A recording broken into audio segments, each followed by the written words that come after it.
In this video, I'm going to show you how to deposit money on HankoTrade. Now, the first thing you have to do here on the dashboard, you want to go to the funds section and click on deposit.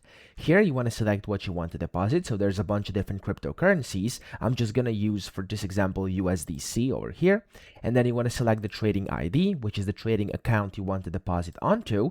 And then you also have to select your currency, which for me, USD is going to be as default, as you can see. And then you also have to enter in the amount you want to deposit. So I'm going to do 100 USDC over here, and then here you want to read this deposit notice and actually make sure you understand what it's saying, and then click on proceed.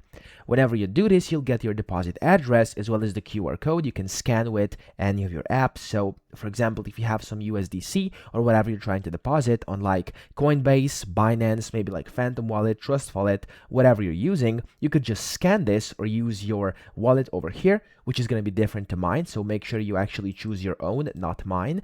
And then over here, you want to just copy this inside your wallet as the basically sending address, and then click send inside any of your wallets you're using. Select USDC on the Ethereum network over here, or of course, whatever you're trying to send, and then use this as the receiving address, send it, and then within a few minutes, your transaction should be processed and your money will be on your HankoTrade account. So that's how easy it is. I hope this video helped you out. If it did, please subscribe to the channel and help me out as well.